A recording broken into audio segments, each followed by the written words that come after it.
The watcher in the headlights. You know that feeling when you're driving so late at night that the world outside the windshield ceases to be real? The long stretches of asphalt become a tunnel, and your headlights are the only things keeping the absolute blackness at bay. That's the world of the long-haul trucker, a place of profound solitude where your own thoughts are your only company. And for some, that solitude becomes the perfect hunting ground for something that isn't supposed to exist. This is the story of a man named Mark. He wasn't a poet or a mystic, he was a trucker, a man who believed in diesel fuel and logic. For 20 years, he'd driven the Trans-Canada Highway from the Atlantic to the Pacific. He'd seen everything: blinding blizzards, black ice, and moose so big they looked like small, hairy buildings. He'd heard the ghost stories, of course, the ones told over lukewarm coffee in truck stop diners. He always just laughed them off.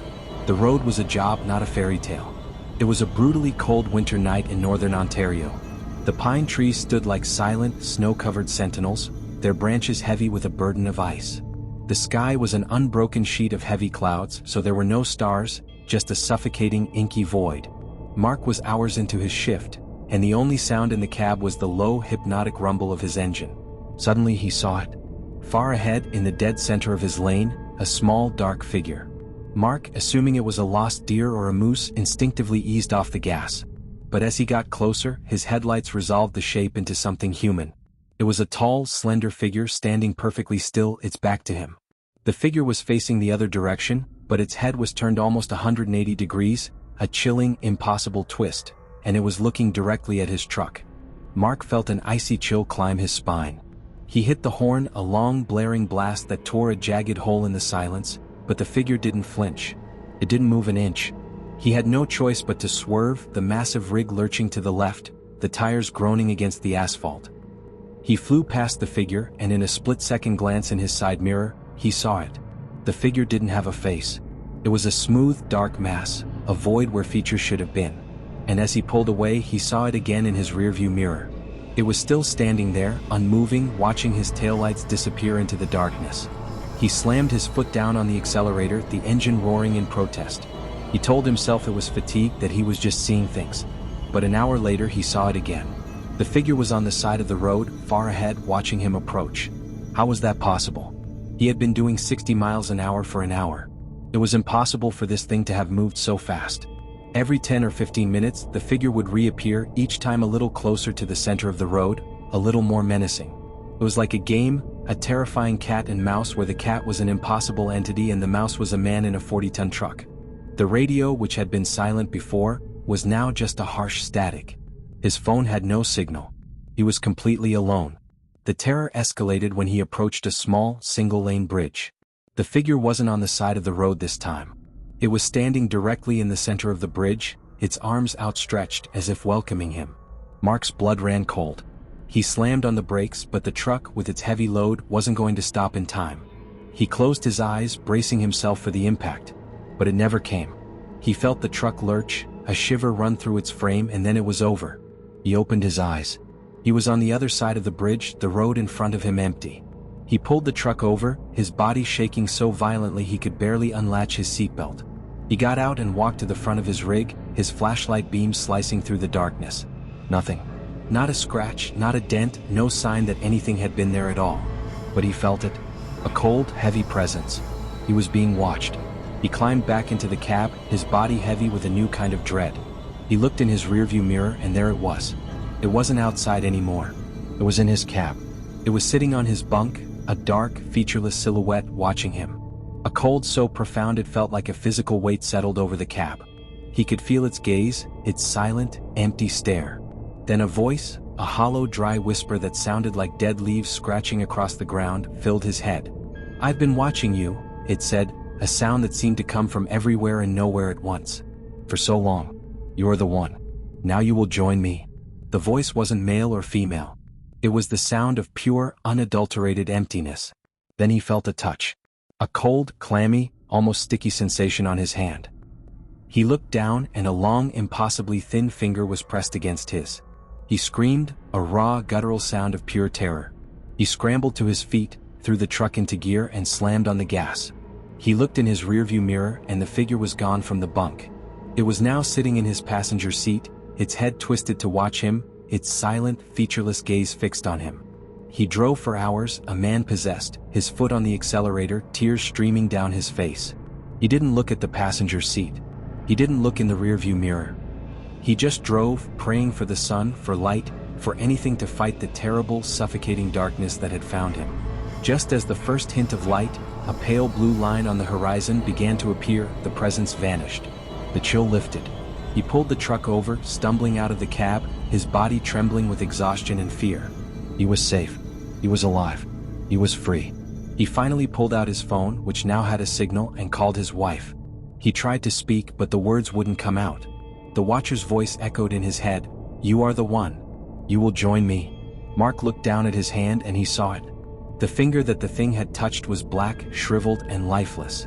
It was necrotic, as if all the life had been sucked out of it. He looked at the landscape around him, and a new wave of horror washed over him. The snow was gone. The pine trees were gone. He was in a desolate, arid landscape of red dirt and dead bushes. The Watcher had indeed taken him to a place he wasn't supposed to go. He was alive, but the Watcher had marked him. Forever. The road with no end. You know that feeling of being on a road trip, that sense of absolute freedom? The windows are down, the music's loud, and the asphalt stretches out in front of you like a long, inviting promise. You're leaving the past behind, a speck in your rearview mirror, and the future is an endless horizon. That's exactly where a young woman named Sarah was. She was a college student, just finishing her finals, and she was on her way home to visit her family in Colorado. She was driving her old, beat-up sedan, and she was full of that youthful, confident recklessness that tells you nothing bad can ever happen to you. It was late afternoon somewhere in the vast, flat expanse of Nebraska. The sun was a low, golden orb in the sky, casting long shadows across the endless cornfields. Sarah was humming along to the radio, her mind a quiet blur of exhaustion and giddy relief. She was about 2 hours into her drive when she saw it. On the side of the road, a big rusted billboard. The sign was old, the paint peeling, and it advertised a long-defunct motel chain. She just chuckled to herself. Another piece of Americana, a roadside relic. A few minutes later she saw it again. The exact same billboard. Same peeling paint, same faded lettering. "Ha," she muttered to herself, "what are the chances?" She just shrugged it off as a strange coincidence and kept driving. But then the oddity started to escalate. About 10 minutes later she drove past an old, abandoned gas station with a broken sign that said, "Gas and Grub." It looked like a set from a horror movie, a place frozen in time. A few minutes after that she saw it again. The same gas station. The same broken sign. Her heart gave a little jolt. She was on a straight road. There were no turns. It was impossible. She checked her phone. No signal. She looked at her GPS. The blue dot that marked her car was a static point, not moving at all. The time on her dashboard clock was stuck, a frozen testament to a moment that wouldn't end. A cold, hard knot of fear formed in her stomach. She was in a loop. A temporal loop. A section of road that was repeating itself over and over again like a corrupted video game level. She slammed on the gas, pushing her car to its limit. The scenery flew by, a dizzying blur of cornfields and telephone poles. But no matter how fast she went, the landmarks repeated. The billboard. The gas station. A rusted water tower that looked like a giant skeleton. The loop was no longer a curiosity, it was a cage. She tried everything. She slowed down to a crawl. She pulled over and sat on the shoulder for 5 minutes. She even got out and walked for a few hundred feet, a desperate attempt to break the cycle with her own 2 feet. But when she got back in the car and started driving, the loop started over. The gas station. The billboard. The water tower. The road had no end. The horror wasn't just in the repetition. It was in the details. On the third time through the loop, she saw something on the side of the road just past the water tower. A figure. A woman, her head in her hands, her body slumped on the ground. She was weeping. Sarah's blood ran cold. She knew, with a certainty that was bone deep, that the woman was her. A younger, more reckless version of her, a version of herself from another time. She didn't have time to react. The loop broke and the gas station and the billboard came into view again. On the next loop she saw another figure. This one was standing in the middle of the road, her hands raised to her face, her mouth open in a silent, heartbreaking scream. It was her again. The sheer, unadulterated terror of seeing a ghost of herself, a specter of her own anguish, was a physical blow. The road wasn't just trapping her, it was showing her something. Something she didn't want to see. It all came crashing down on the 10th loop. As she passed the water tower, she saw a new figure. A figure standing on the road just before a sharp, treacherous curve. This figure was looking at her, and her face was a mask of pure, unadulterated grief. It was her. And she was holding a photo of her little sister. She was a younger version of herself, maybe a year or two younger. The same clothes, the same car. It was the night it had all happened. The night she had almost died. A month ago, she had gotten into a terrible argument with her sister. She had stormed out of the house, gotten into her car and driven away, consumed with rage. She had been driving on this very road, her mind a blur of anger and hurt, when a deer had jumped out in front of her. She had swerved hard, her car fishtailing wildly, barely missing a head-on collision with a semi-truck. She had driven away from the scene, her heart pounding, her body shaking, and she had never told a soul about it. She had just buried the moment, pretending it never happened. But the road remembered. It had trapped her in a cycle of her own making. The road with no end wasn't a curse. Was a mirror. A mirror of her own guilt and regret. The road was forcing her to face the moment she almost made a fatal mistake. A mistake that would have taken her life and haunted her family forever. Suddenly, she knew what she had to do. She pulled the car over, turned off the engine, and stepped out onto the asphalt. The air was cold, but she didn't care. She sat on the hood of her car and just cried. She cried for her sister, for the argument, for the fear she had buried deep inside her. She cried for the recklessness that had almost cost her everything. She apologized out loud to her sister, to the road, to herself.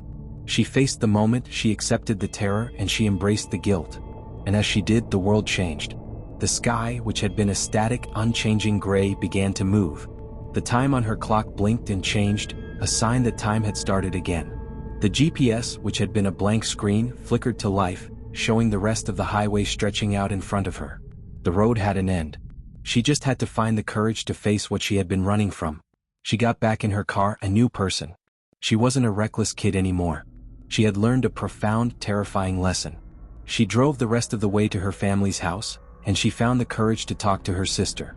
She never told her about the road or the loop or the ghostly figures. But she hugged her sister a little tighter than she ever had before. She realized that the road isn't just a physical journey. It's an emotional one. And some of its scariest ghosts aren't the ones you see in your mirrors, but the ones you carry with you. The Haunting of Highway 1. Some people think a highway is just concrete and asphalt, a way to get from one place to another. But anyone who's spent enough time on the road knows better. A highway is a living thing, a repository of every single moment that's ever happened on it. Every laugh, every tear, every tragic accident. And some of those moments, some of those feelings, they refuse to fade. They linger like a bad smell or a whisper on the wind. This is the story of a man who thought he had seen everything. His name was Officer Miller, a seasoned veteran of the California Highway Patrol. For 20 years he'd been patrolling a remote, beautiful, and treacherous stretch of Highway 1, the coastal road that clings to the cliffs between Big Sur and Monterey. He'd seen countless accidents, drunk drivers, and tourists doing stupid things to get the perfect photo. He was a man of logic and procedure. He didn't believe in ghosts. It was a cold, foggy night, the kind of night where the mist is so thick you can almost taste it.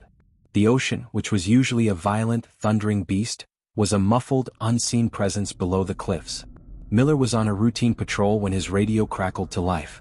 Unit 15, we've got a report of a vehicle with its lights on, pulled over on the southbound shoulder, near the mile marker 201. Miller sighed. It was probably just some tourists, lost or trying to take a picture of the stars they couldn't see. He was annoyed, but he was a professional.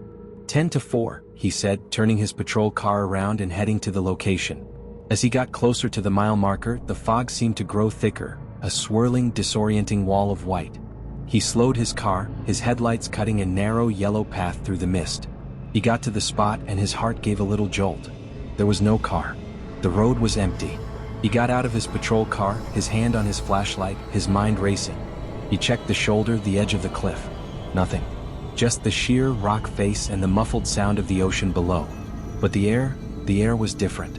It was thick with the scent of a sweet old-fashioned perfume, the kind his grandmother used to wear. And in the dead silence of the night, he heard a sound. A faint, ghostly radio playing an old rock and roll song from the 60s. The music was muffled, distant, as if it were coming from a car that wasn't there. He stood there for a long time, his mind reeling. He checked his radio, his phone, but everything was fine. He told himself it was just a strange combination of the fog and his imagination. He got back in his car, radioed his dispatcher that the call was a false alarm and drove away. He was rattled, but he pushed it to the back of his mind. He was a professional. He had a job to do. But the next night he got the same call. Unit 15, we've got a report of a parked vehicle, lights on, mile marker 201. Miller's blood ran cold. He told the dispatcher that he had already checked that location, that there was no car there. But the dispatcher, a new guy, insisted he go back. Miller, a veteran who knew better than to argue, just sighed and turned his car around. As he got to the mile marker, he felt the cold, familiar air. The scent of the perfume was stronger this time, almost overwhelming. And the music was louder. He could hear the lyrics now, a young man singing about a girl he loved. He got out of his car, his flashlight beam cutting a frantic circular path through the fog. He walked to the edge of the cliff, and his heart hammered against his ribs. He saw it. A ghostly, translucent outline of a car, a beautiful vintage Ford Mustang convertible, sitting on the edge of the cliff, its headlights shining down into the void below. It was a faint, shimmering image like a reflection in water, but it was there. And inside he could see two figures, a young man and a young woman, their forms a faint, glowing white. They were laughing. The man had his arm around the woman, and they were looking out at the ocean, a scene of pure, unadulterated joy. Miller stood there, frozen, his mind screaming in protest. This wasn't a trick of the light. This wasn't a hallucination. This was real. He radioed for backup, his voice trembling despite his best efforts. The other patrolman, a young kid named Chris, arrived a few minutes later.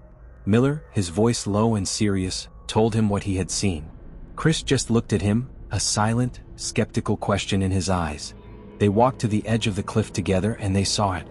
The radio music, the scent of the perfume, the ghostly outline of the Mustang. The figures inside were clearer now. The young man was playfully trying to steal a kiss from the young woman, and she was laughing, a sound that was so filled with life and happiness it broke Miller's heart. "What is that?" Chris whispered, his voice a terrified gasp. "It's a ghost," Miller said, his voice flat. "But it's not a person. It's a memory." Miller went back to the station and he started digging. He looked through old police reports, old newspapers, old archives. He found it. A report from October 1968. A young couple on their way to a dance had driven their brand new Mustang convertible off the road in a thick fog. The car, a Christmas gift from the boy's parents, had gone over the cliff. The wreck was never fully recovered. The road had been repaired, but the memory remained. Miller now understood. The car wasn't haunting the road. The road was haunting the car. The Mustang and the young couple were trapped in a loop, a beautiful, tragic moment of pure joy, forever replaying its final ride. The music, the scent, the laughter, these weren't malevolent ghosts. They were a lament. They were a memory. The car was just trying to finish its ride. Now, every night that Miller patrols that stretch of road, he pulls his car over near mile marker 201. He gets out, walks to the edge of the cliff, and he just listens. He listens to the ghostly music, to the faint, sweet scent of perfume, and to the sound of a young couple laughing, forever in love, forever on the road. And he knows that some moments, some memories, some ghosts, are not meant to be feared. They are meant to be honored. He leaves a single fresh rose on the guardrail, a silent tribute to a beautiful car and the beautiful memory that it holds forever. The trucker's last delivery. For a trucker, the road isn't just a job, it's a life. It's the only home you know, the only family you've got. And for a man named Stan, it was all he'd ever known. He was a week away from retirement, on his final run after 40 years on the open road. He was tired, his body a collection of aches and pains, but his heart was full. He was headed back to his home in Texas, his last delivery a routine load of consumer goods to a depot just a few hundred miles from his front door. It was late at night, and the humid air of rural Georgia was thick with the scent of pine and red dirt. Stan was on a long, winding stretch of highway, the kind of road where the only other lights you see are the stars. He was feeling nostalgic, his mind drifting back through the decades of his career, to the friends he'd lost, the lessons he'd learned, and the promises he'd made. He was thinking of one friend in particular, a fellow trucker named Jimmy. They had started out together, two young, cocky kids in beat-up rigs, and they were inseparable. They had promised they'd get old on the road together, sharing stories and coffee at truck stops. But Jimmy had died years ago in a fiery crash, right on this very route. Stan had carried that loss with him for years, a ghost in the passenger seat. Then he saw it. In his rearview mirror, a set of headlights. They were old, yellowed, and a little crooked, the kind of lights you don't see on new trucks. As the truck got closer, Stan felt a jolt of recognition. It was an old-style rig, a Peterbilt from the 70s, a model that hadn't been on the road in decades. Its chrome was dull, its paint was peeling, and it had a certain battered, weary look to it. It looked exactly like his first truck.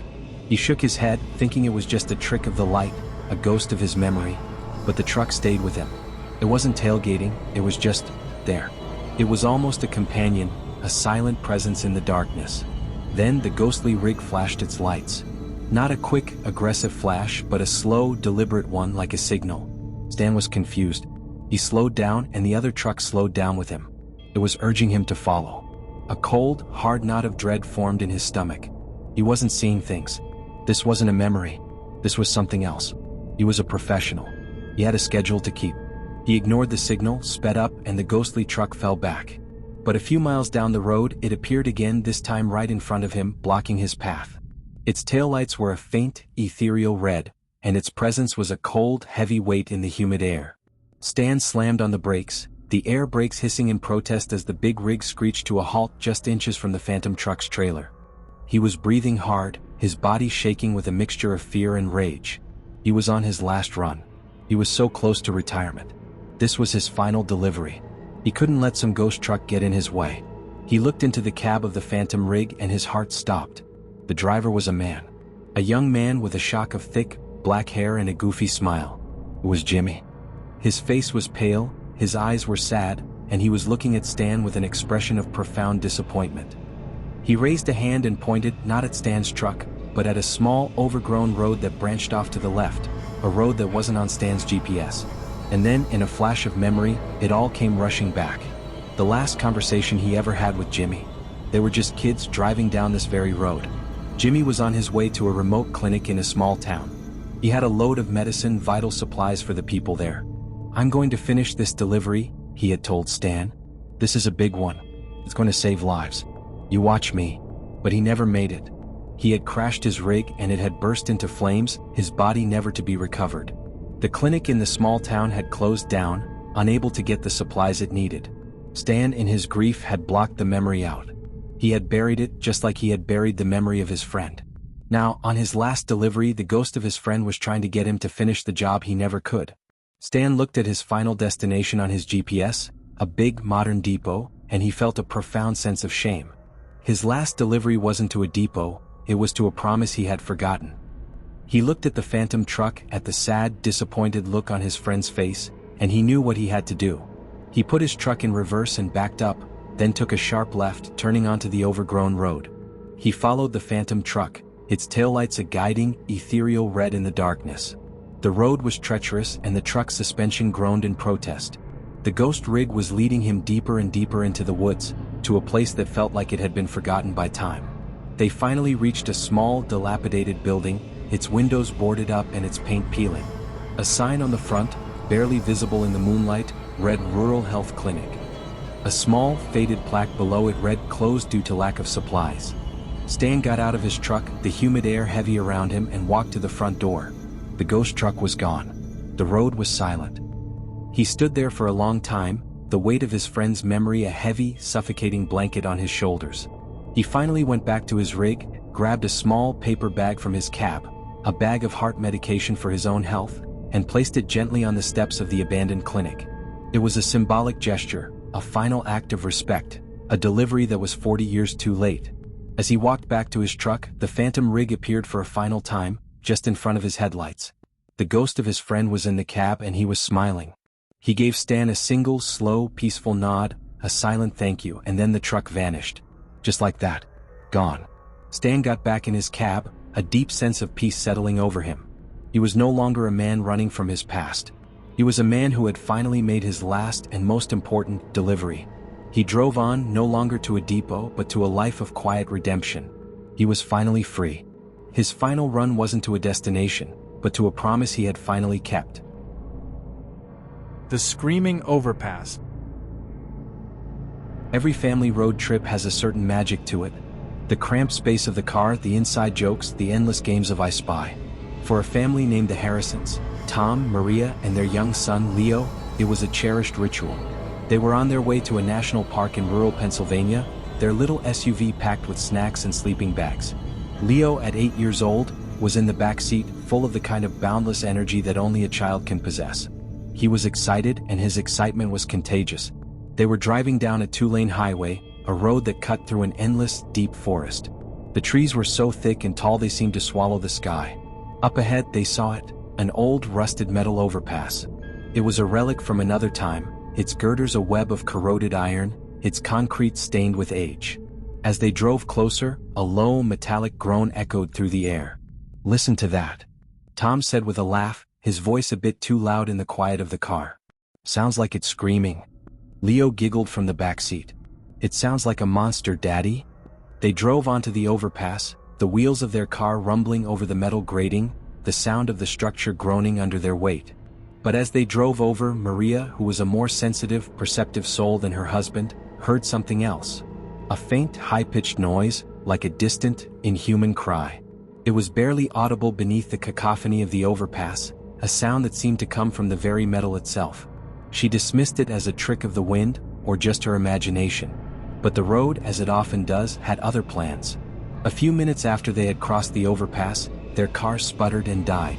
Tom pulled it to the side of the road and they all got out. The rear tire was completely flat. "Damn it," Tom muttered, grabbing the jack from the trunk. "Just my luck."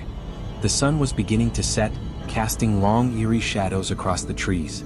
The world was quiet now, save for the muffled sound of traffic in the distance and Tom's grunts of effort as he worked on the tire.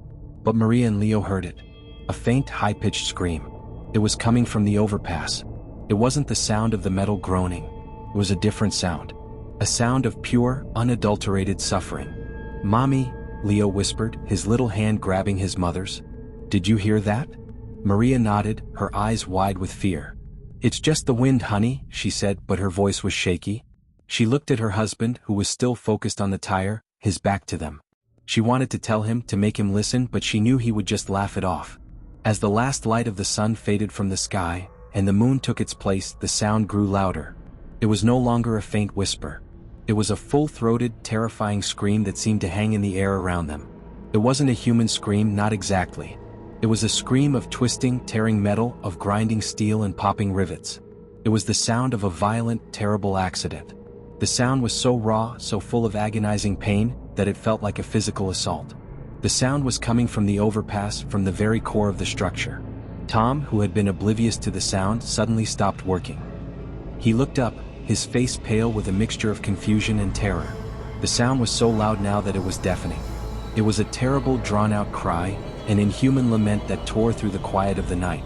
The whole family stood there, frozen, their eyes fixed on the overpass. And in the moonlight they saw it. A faint, shimmering, ghostly outline of a school bus, its form distorted and broken, hanging in midair just for a moment as if frozen in time, right above the overpass. And the sound was coming from the bus. It wasn't the screams of children. It was the scream of the bus itself, of its metal body tearing and twisting as it fell. The bus was a ghost. It wasn't the souls of the people who died in it, but the memory of the sound of its death. A sound so violent and full of suffering that it was imprinted on the structure forever. Tom, his face a mask of profound terror, finished with the tire in record time. They all scrambled back into the car, their bodies trembling, and he drove away as fast as he could, not daring to look in the rearview mirror. They drove in complete silence for a long time, the memory of the screams still ringing in their ears. They finally pulled into a small, greasy spoon diner, a place that was lit by a single flickering neon sign. Tom, still shaken, asked the waitress about the overpass. The waitress, a kind, elderly woman with a weary look in her eyes, just sighed. "Oh, that old thing," she said, her voice a low murmur. "Folks around here call it the Screaming Overpass. Happened a long time ago. A bus full of kids coming back from a field trip went off the bridge in the fog. The story goes that the sound of the crash was so bad it just got stuck there. The scream of the metal, forever replaying its final moments." The family drove away, a new understanding settling over them. The overpass wasn't just a piece of infrastructure. It was a tomb, a monument to a moment of pure, violent suffering. They continued their road trip, but they were quieter now, more reflective. The carefree magic was gone, replaced by a deep and abiding understanding of the ghosts that live on the road. As they passed another overpass, Tom instinctively turned down the radio and listened. He didn't hear a scream. He just heard the quiet, rhythmic rumble of the wheels. He no longer heard a monster but a profound and chilling silence. He now understood that the road wasn't just a path. It was a story, and some of its most terrifying tales were told in a language that had no words. The hitchhiker who was already there. There's a silent, unspoken code on the road, a kind of unwritten law. You see a hitchhiker, you make a quick calculation. Is he dangerous? Is he a good guy? Is it worth the risk? For a young man named Alex, a college student on his way home for the holidays, the calculation was simple. A man in the middle of nowhere, on a cold, desolate stretch of I-80 in Wyoming, deserved a ride. Alex was a good kid, a bit naive, and he believed that the good in the world outweighed the bad. He pulled his car over and unlocked the passenger door. The man who got in was quiet, polite, and clearly tired. He was in his late 20s, with a kind face and a weary look in his eyes. He introduced himself as Charlie and thanked Alex for his kindness. "Just trying to get home," he said with a tired smile. Alex nodded and pulled back onto the highway. The night was cold and dark, the only light coming from the moon and the endless, black sky. As they drove, a strange chill settled over the car. It wasn't the air conditioning or the temperature outside. It was a cold that seemed to come from inside the car, a deep, bone-chilling cold that made the hairs on Alex's arms stand up. Charlie didn't seem to notice. He just sat there, staring out the window, his expression unchanging. Alex glanced at him and felt a growing sense of unease. He looked in his rearview mirror and saw something strange. A flicker of something in the backseat. A shape. A face. It was gone in an instant. Just a trick of the light, he told himself, or a figment of his imagination. But the fear started to grow. It was a slow, creeping dread, a feeling that something was wrong. He looked in his rearview mirror again and the face was there. A mangled, distorted face, its eyes wide with a horrifying, ageless pain. The image was fleeting, a quick, sickening glimpse of a broken body. Alex gasped, his heart hammering in his chest, and he looked at Charlie. Charlie just sat there, silent, a single silent tear running down his cheek. Alex's mind was screaming. He wanted to pull over, to get out of the car, to run as fast as he could. But a strange, heavy weight held him in place. He was a prisoner in his own car, trapped between a calm, sad man in the passenger seat and a mangled, horrifying corpse in the backseat. The figure in the mirror was clearer now. It was Charlie. His body was twisted, his clothes were torn and bloody, his face a mask of pure, violent agony. It was Charlie's body, his broken, ruined body, and it was in the backseat of Alex's car. The hitchhiker finally spoke, his voice a low, sad whisper. "I'm sorry," he said, his voice full of a profound sadness. "I didn't mean to scare you. I had to warn you." Alex, his voice a terrified stutter, finally found the courage to speak. "Warn me? Warn me about what?" "About what's coming," Charlie said, his voice a low rumble. "I was a good man. I was driving home just like you. I was tired. I fell asleep at the wheel. I went off the road. Right up ahead." He looked at Alex, his kind, sad eyes filled with a desperate plea. "I died on impact. My body is still tied to the wreck. My soul is trying to find a way out. I'm not in this car with you. You drove into my memory. You drove into the final moments of my life." Alex felt a wave of nausea. He was in a ghost car. He was driving with a ghost, a soul who was still tied to the wreck. But if you're a ghost," he stammered, "why are you here?" "Because you're making the same mistake I did," Charlie said, his voice a sudden, urgent whisper. "You're tired. You're falling asleep. You're going to go off the road right where I did." He pointed ahead to a sudden, treacherous curve in the highway that Alex hadn't even noticed. "You're going to die just like I did." Alex's mind snapped back to the present. He looked at the road ahead, at the sharp, unexpected curve. He was doing 80 miles an hour. He would have gone right off the road. He slammed on the brakes, the tires screeching on the asphalt, the car skidding wildly. He managed to bring it to a stop just inches from the edge of the cliff. He was breathing hard, his body shaking with a mixture of terror and relief. He looked at the passenger seat. Charlie was gone. The mangled body in the rearview mirror was gone. The car was silent. He stumbled out of the car, his legs wobbly, and walked to the edge of the cliff. Down below, in the faint moonlight, he saw it. The rusted, mangled wreckage of a terrible car crash. A car that had gone off the road decades ago, its metal body a twisted monument to a tragic mistake. He looked down and saw a faded, old-fashioned briefcase on the ground near the wreckage, with the initials CB. The hitchhiker's name was Charlie. He had been so close to his own death. The hitchhiker hadn't been a ghost looking for a ride. He had been a guardian. A soul who was forever tied to the road, forever trying to save others from his own terrible fate. Alex got back in his car, his body shaking, and he drove on. He drove slowly, carefully, his mind filled with the terrifying memory of the hitchhiker who was already there. He had picked up a ghost, not a human, and in the process he had been saved. He learned a profound and terrifying lesson that night. The road wasn't just a physical journey, it was a journey through time, a place where the past was always present, waiting for you to make a wrong turn. The Perpetual Passenger. When you get to a certain age, the world starts to shrink. Your circle of friends gets smaller, your world gets quieter, and the silence begins to stretch out in front of you like a lonely road. For a woman named Eleanor, the road was a place of memory and solitude. She was in her 70s, a widow driving her old, comfortable sedan across the vast, empty landscapes of Arizona. Her destination was a family reunion, but the real journey was a long, quiet meditation on a life well lived and the profound grief that was now her constant companion. She felt alone in the car, and for a while that was okay. Then she saw it. A flash of movement in her rearview mirror. A figure in the backseat. A young woman, her face pale and her eyes filled with an unspeakable sadness. Eleanor's heart hammered against her ribs. She was alone. She knew she was alone. But the figure was there, sitting in the center of the backseat, staring straight ahead. Eleanor slammed on the brakes, her old car lurching to a halt on the deserted highway. She turned around, her hand on her chest, her mind screaming in protest. The backseat was empty. Completely empty. She told herself it was her age, the long drive, the loneliness playing tricks on her mind. She started the car and drove on. But a few miles later she looked in her rearview mirror, and there it was. The figure was back. A young woman, her face a mask of profound sorrow, sitting in the back seat.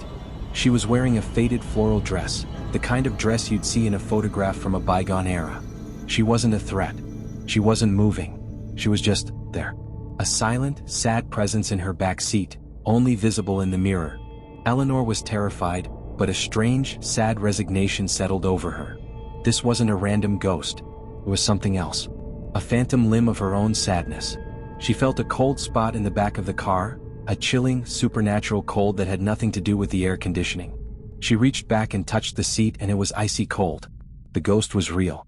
It was a perpetual passenger. As the miles stretched on, Eleanor started to notice the details. The ghost's dress was faded, but she recognized the pattern. It was the same dress she had worn on a road trip with her late husband 50 years ago. She saw a glimmer of a memory in the ghost's reflection, a flash of a younger version of herself, laughing and arguing with a younger version of her husband. Her heart ached with a deep, profound sadness. The ghost wasn't a random spirit. It was her.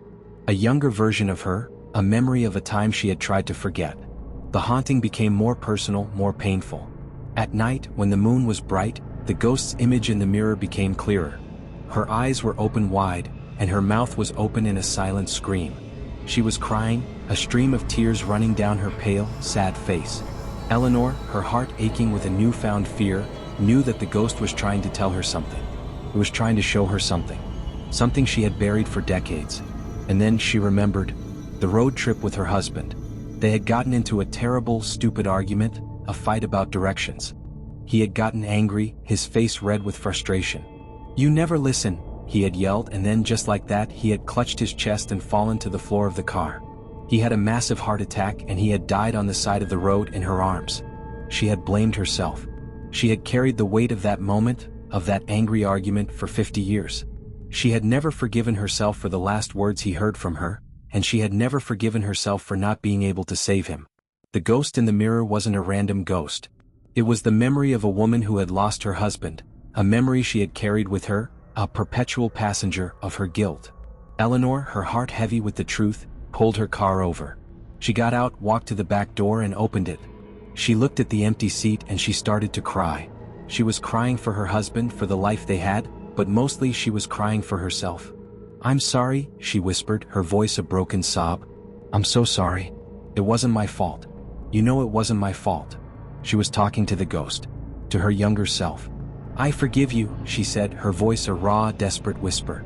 "I forgive you for being so young and so angry. I forgive you for not being able to save him. It wasn't your fault." As she spoke, she looked in the rearview mirror. The sad, crying face of the ghost began to fade. It dissolved into a faint, shimmering light, and then it was gone. The cold spot in the backseat vanished. The car was warm again, full of a new, peaceful silence. Eleanor got back in the car, a deep sense of relief settling over her. She was no longer a woman haunted by a ghost. She was a woman who had finally forgiven herself. She continued her drive to the family reunion, but she was no longer alone in the car. Her husband wasn't there, but the quiet, comforting memory of their love was. She had finally learned a profound and terrifying lesson. Sometimes the scariest ghosts on the road aren't the ones you see in your mirror. They're the ones you carry with you. The Vanishing Tourist. There's a kind of effortless magic that happens on a road trip with someone you love. The world just seems to melt away, leaving only the two of you in the endless road. For a young couple named Jack and Lisa, a road trip through the Scottish Highlands was a dream come true. They were in a rental car, a small silver hatchback, and they were in love. The landscape was breathtaking, with rolling green hills, dark, shimmering lochs, and a sky that seemed to go on forever. They were laughing, taking pictures, and feeling a sense of absolute, unburdened freedom. They were a few hours into their drive on a remote, winding road when they noticed a car behind them. It was a Volkswagen van, an old one, a relic from the 60s. It was full of people, a whole group of them, all smiling and waving at them. They looked like a group of friends, all in their late teens or early 20s with backpacks and cameras. Jack and Lisa waved back, a friendly, familiar gesture between fellow travelers. But the van stayed with them. It wasn't tailgating or being aggressive. It was just there. A silent, smiling presence in their rearview mirror. Jack and Lisa exchanged a glance. It was a bit odd, but they didn't think much of it. The road was narrow, so it was hard to pass, and they assumed the group was just enjoying the same scenery. But then the van started acting strange. It would flash its lights, a quick, almost frantic signal. It would get a little closer, and the people inside would start to wave more frantically, their smiles wide and unchanging. Jack got a little annoyed. "What's their problem?" he muttered, and he sped up a little, wanting to get some distance from the strange, persistent van. But the van stayed right there. No matter how fast he went, it was always in his rearview mirror, a constant, silent presence. The smiles of the people inside started to feel less friendly and more fixed. Their eyes were wide and empty, and their faces were a little pale. The waving wasn't a greeting anymore. It was a plea. A frantic, desperate plea. A cold, hard knot of fear formed in Lisa's stomach. "Jack," she whispered, her voice trembling. They're not right." Just then the van pulled alongside them. The road was narrow, but the driver of the van was determined. He pulled up to their window, and Jack and Lisa got a good look at the people inside. The smiles were still there, frozen on their faces, but their eyes were black and empty. Their skin was pale, almost translucent. Their clothes were singed, and their faces were covered in a thin layer of soot. They weren't tourists. They were ghosts. Jack screamed, a raw, terrified sound that tore from his throat. He slammed on the brakes, and the van, its tires screeching, pulled in front of them, blocking their path. The driver of the van looked at them, his face a mask of silent, frantic terror, and he pointed ahead, his finger trembling. He was pointing at a sharp, unmarked turn in the road, a turn they hadn't even noticed. Suddenly, it all made sense. The smiles, the waving, the frantic pleas. The ghosts weren't trying to scare them. They were trying to save them. They were trying to warn them about the treacherous turn, a turn that had been the site of their own terrible tragedy. Jack slammed on the brakes, the car skidding to a halt just inches from the turn. The van didn't stop. It just kept going, its lights a ghostly, ethereal glow in the fog, and it went right off the road into a deep, rocky ravine. There was no crash sound. No shattering glass. It just vanished. One moment it was there, a silent, ghostly apparition, and the next it was gone. Jack and Lisa sat in their car for a long time, their bodies trembling, their minds reeling. They finally got out, their legs wobbly, and walked to the edge of the ravine. Down below, partially hidden by the fog and the trees, they saw it. The rusted, mangled wreckage of an old Volkswagen van, its metal body a twisted monument to a long-ago tragedy. The car was a ghost, a remnant of a terrible accident, forever replaying its final moments. But it wasn't a malicious ghost. It was a kind one. It was a silent, desperate warning from a group of ghosts who were too kind to let another couple fall into the same trap. Jack and Lisa got back in their car and drove on, their road trip now a journey into a new, more mysterious and more profound world. They understood now that the road wasn't just a place to travel. It was a place of memory, of tragedy, and of kindness, where the dead could reach out and save the living. The radio station on the edge of nowhere. The road has a way of wearing you down, especially when the night is a storm of rain and wind. For a trucker named Ben, it was a test of endurance. He was on an overnight haul in West Virginia, on a winding, mountainous road that was dark and treacherous even in the best of conditions. But tonight it was a monster. The rain was a constant, blinding sheet, the wind howled like a hungry animal, and the lightning tore jagged holes in the sky. Ben was tired, frustrated, and looking for anything to keep him awake. His truck's old CB radio was just static, a white noise blanket of nothingness. He was desperate for a distraction, for a voice, for a sound, for anything to break the terrifying silence of the storm. He twisted the dial, scanning through the frequencies, hoping to find a single, solitary voice. And that's when he heard it. A faint signal, a calm, clear voice cutting through the static. It was a man's voice, slow and soothing. "Keep going straight, friend," the voice said, its tone as steady as a rock. "You're a long way from home. But don't worry. There's a shortcut up ahead, just past the abandoned mill." Ben felt a jolt of relief. A radio station. In the middle of nowhere. A voice in the storm. He felt a sense of comfort, a connection to the outside world. The voice on the radio was reassuring, a phantom companion in the dark. He followed the directions, his heart full of a newfound hope. He drove for miles, the rain pounding against his windshield, the voice a constant, calming presence in the cab. But as he drove, the voice started to get more specific, more personal. "You're tired, aren't you?" the voice asked, a soft, sympathetic murmur. "I can feel it. Just a little bit more now. It's not far. The road is clear. Just a few more miles." Ben felt a cold chill run down his spine. The voice was too personal. How could this man know he was tired? He looked at his GPS and his heart sank. He was miles off his route. The voice had led him down a narrow, overgrown road, a road that was clearly not on his map. He wanted to turn back. But the voice was so calm, so reassuring. "Don't turn back now," the voice said, a low, hypnotic rumble. "It's so much easier just to keep going. It's a straight shot now. No more winding roads. Just a nice, smooth ride home." The voice was a siren call, a soothing, seductive promise that made him forget his fear. He just kept driving. The voice grew more urgent, more menacing. "Go faster. The road is clear. Don't look at the road, friend. Look at the sky. Look at the lightning. It's beautiful, isn't it?" Ben, his mind in a terrified fog, did as he was told. He was driving fast on a terrible road, his eyes fixed on the sky, on the blinding, electric dance of the lightning. The voice in his head was a command now, a demand that he obey. He was a prisoner in his own cab, a victim of a voice he couldn't turn off. He looked at the lightning, and in a flash of light he saw it.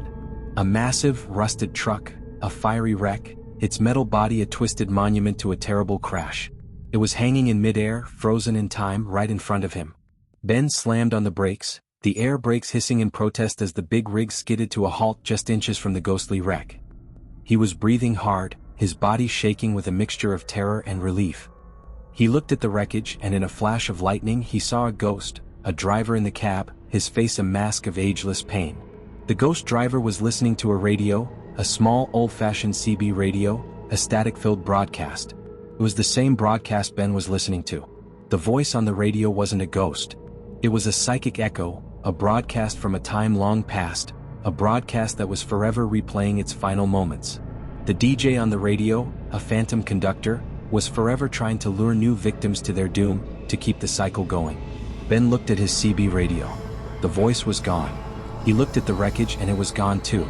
He was at the end of a long, lonely road, a road that led to nowhere. He turned his truck around, his body shaking with fear, and he never drove that road again. He now understood that some radio stations don't broadcast to the living. They broadcast to the dead. And sometimes, you just have to turn the radio off and listen to the silence. The ghost in the toll booth. There's a kind of stress that only a delivery driver knows. The kind that sits in your stomach like a cold, hard knot. A schedule to keep, a deadline to meet, a ticking clock that's always reminding you that you're running out of time. For a young delivery driver named Ethan, it was a constant companion.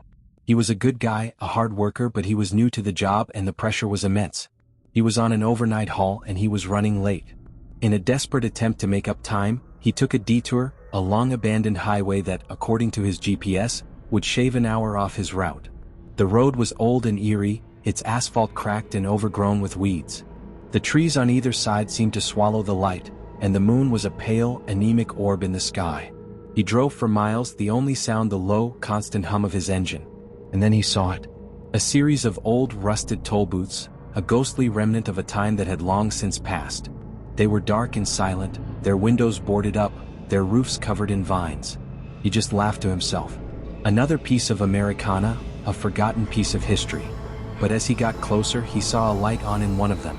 A single, flickering light, a faint yellow glow in the darkness. He thought it was a prank or maybe a squatter, but he felt a cold chill run down his spine. He was on an abandoned highway in the middle of the night, and there was a light on in an old, rusted toll booth. He wanted to keep going, to ignore it, but a strange, unsettling curiosity held him in place. He drove closer and he saw a figure in the booth. It was a woman, a toll booth operator, dressed in an old, faded uniform from another era. She was sitting in the booth, her face a pale, ghostly mask, her eyes filled with an unspeakable sadness. She saw his truck, and she raised her hand and waved at him, a slow, weary wave that seemed to come from a place of profound and eternal sadness.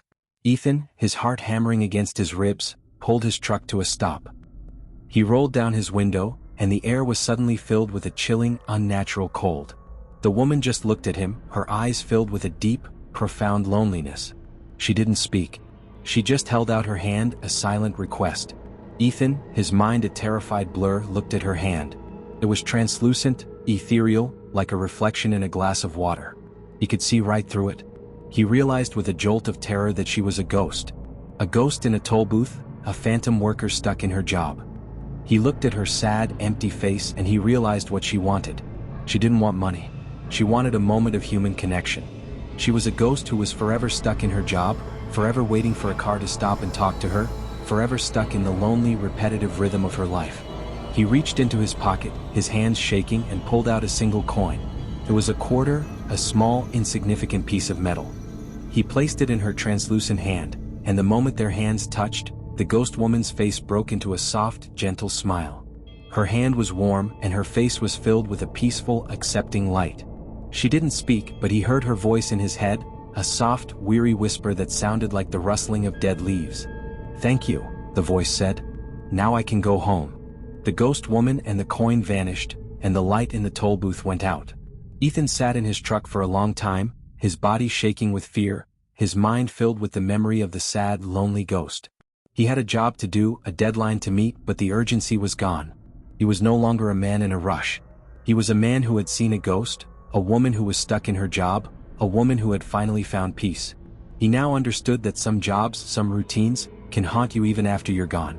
He realized that the most important thing on the road isn't the destination, but the connections you make along the way.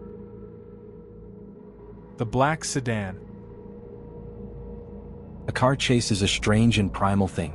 Two machines, two men locked in a dance of speed and metal. But what happens when one of those cars isn't a car at all? What happens when it's a ghost? A memory, a ghost of a terrible moment, forever replaying its final violent ride. This is the story of a young man named Ryan, a patrol officer. He was new to the force, a bit idealistic, and he patrolled a quiet, rural highway in the American Midwest. It was late at night and the air was cold, the night silent, save for the hum of his patrol car. He thought the worst he'd have to deal with was a speeding ticket or maybe a deer in the road. He was a few miles outside of town when he saw it. A sleek, black sedan, a vintage model from the 70s, a car that was a work of art. It appeared out of nowhere behind him, its engine a silent, ghostly presence in the night. The car was too close, its high beams a blinding, overwhelming light in his rearview mirror. It was tailgating him, aggressively, its nose just inches from his bumper. Ryan, annoyed, slowed his car down, hoping the driver would get the message.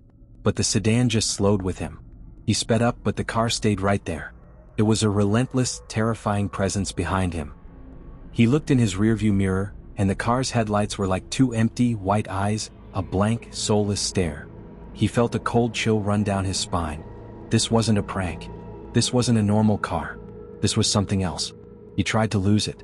He took a sharp turn, a turn that was unexpected and dangerous, but the black sedan took it with him, its tires silent on the asphalt. He drove faster, pushing his patrol car to its limit, but the sedan was always there, a silent, terrifying shadow in his mirror. He tried to stop to let the car pass, but the sedan just stopped with him, its lights a blinding, empty stare.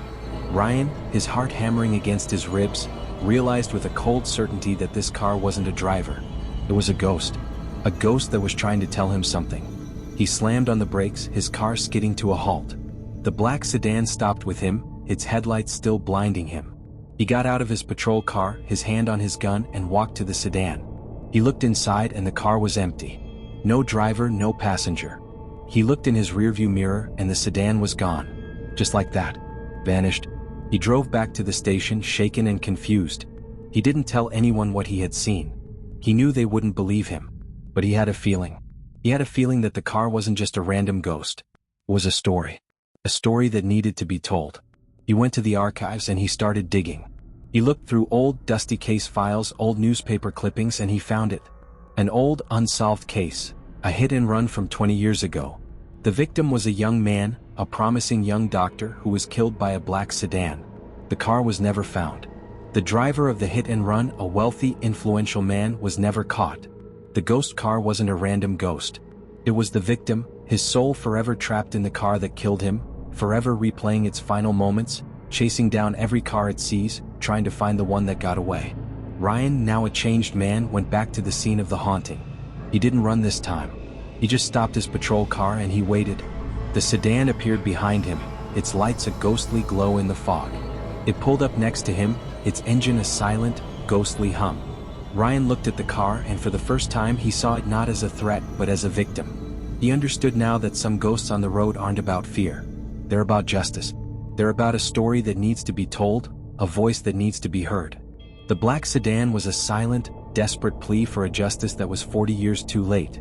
Ryan got back in his patrol car and drove on, his heart full of a new kind of purpose. He was no longer just an officer. He was a witness. He was a man who had seen a ghost, and in the process he had found a story that needed to be told. He was a silent, ghostly companion to the black sedan, a man who was forever waiting for its justice, a man who had finally understood that the road was not just a place of passage, but a place of ghosts, a place of memory, and a place of justice. Did you enjoy today's stories? Don't forget to like and subscribe to our channel for more stories like this. If you've made it this far, leave horripilant in the comments so I know you watched the video all the way through. See you in the next video.